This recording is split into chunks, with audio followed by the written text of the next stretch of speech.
Nation of Fit in 10, it is day 43. That means we are into day one of the final 4 weeks. The final 4 weeks, and I want to remind you can still make mega massive change. And I also want to remind you that I did set out your numbers and I do want your feedback. And also, I will be putting up the Calendly link shortly here so you can book your scans for the end of this week. Of course, your final scans will be after week 10. Okay, well, we'll run them, basically the first day into week 11. So we're not going to run your final scans till after the challenge ends. So basically, you have essentially a couple days, a couple bonus days, or potentially more. Okay, one thing I want to remind you of, because I've had numerous people, I've had a lot of you actually say to me, and this typically happens when people come in for their second scan, but it's very hard to measure fat loss over short term. And what is short term? Short term is not a week or two. Short term is like 4 or 5, even 6 weeks, especially if you are somebody with a higher lean body mass. Because if you are higher lean body mass, you have more available area for water storage. And that just means you have a greater extreme in range in terms of how much water can fluctuate in your body. So it's very easy for you potentially to have lost 5, 6, 7 pounds of fat, and you don't really see it on the scale. You don't see the weight. Remember, your body weight is made up of primarily fat and lean mass, but within lean mass, you've got your water. And that water, as I said, will fluctuate. It's going up and down all the time. All right, so don't let the scale be your guide for short-term fat loss. Now, obviously, if it's been 6 months and you've lost 25 pounds of fat, yeah, you're gonna see that on the scale because that's a tremendous amount of weight. And that amount of water fluctuation is not gonna be 25 pounds. So you're obviously gonna see that change, right? But when you're trying to see 6 pounds of fat loss, let's just say, and your body can easily go up and down by 6 pounds, you're not gonna see this. And a perfect example is, I'm gonna use myself here. Every day, because I drink a lot of water in the day, so my body's very, very effective at getting rid of water. So when you drink a lot, so if you don't already know, water is actually the best diuretic. The more water you drink, the more your body will turn on a hormone to rid the water out of your body. So when I wake up in the morning versus when I go to bed, I'm often 8 to 9 pounds difference, literally, and that's not an exaggeration. It can be up to 10 pounds. If I do give myself a cheat meal, it's usually over 10 pounds from my morning weight. And that's just in one day, okay? And that is just water and food, okay? Okay, let's get into some questions here. So, a new entry. This person says, this is under the heading name something specific you can improve upon for the following week. This person writes, group my meals when recording them instead of randomly. Randomly? You're recording your meals randomly? You should be going into your app every couple of meals and putting it in. You should be going to your app, 2 or 3 times a day. But really, you should have this all planned out in advance. Ideally, you will have this all planned out in advance. Macros have been pretty good. Only about 2 to 3 days I strayed. In the whole challenge or this week? I'm assuming you mean the whole challenge. Goal, 100% macros for the remaining of Fit in 10. Okay, this was written to me on the 24th of October. And finally, this person writes, do all 3 cardios. Leg incision should be healed. Okay, I guess you had some sort of surgery.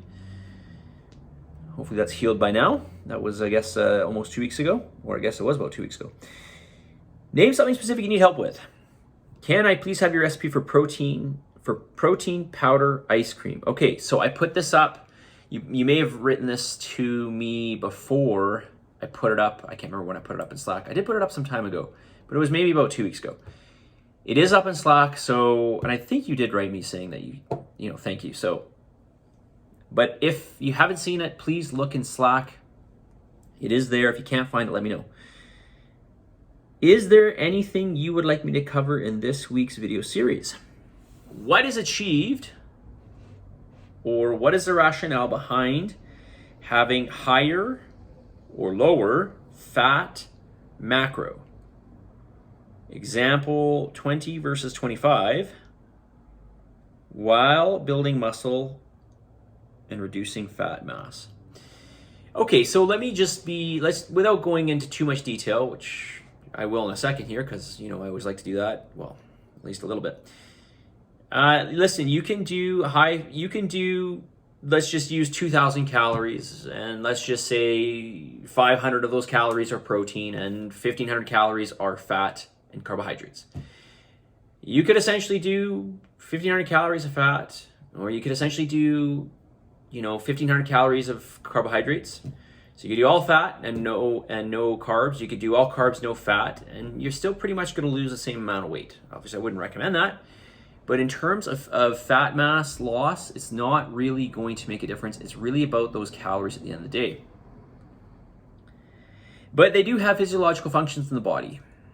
And carbohydrates are a little bit more, maybe a fair amount more protein sparing over fat. They are a more available fuel, let's just say.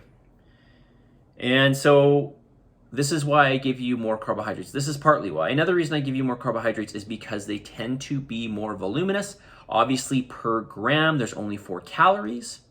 So you get more volume of food with carbohydrates.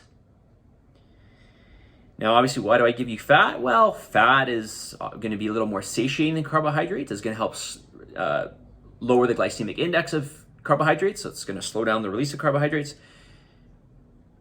It also plays an important role in the maintenance and structure of your body, all your tissues, many hormones, basically every cell membrane, etc. Okay, we need the fat for various functions in the body, okay, especially essential fats, which, by the way, why don't I do a little plug here for ATP Lab omega-3 triglyceride. This is very good, and in fact, this is so good, this is super, sorry to go off on a little bit of tangent here, but this has got per teaspoon, not per tablespoon, per teaspoon, which is about 4,600 milligrams,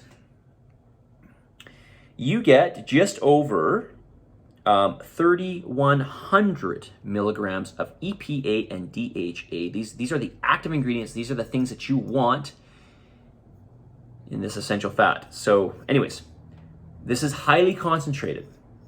I carry it, let me know. And it doesn't taste bad either. Okay? All right, so those are some of the reasons that I give you what I do in the ratios that I do. Okay, because your fat right now is changing a bit. It is going down, but it is in that 20 to 25% range. Of course, your carbohydrates are in that, mid 40s to up to 50% range. It's been changing, obviously, and this is why I do that. Okay, now there is certainly not a one size fits all for everybody, but as a whole, this is in my opinion, a good way to go. Okay, additional comments, questions. I'm at 9:30. All right. This person says enjoying and learning and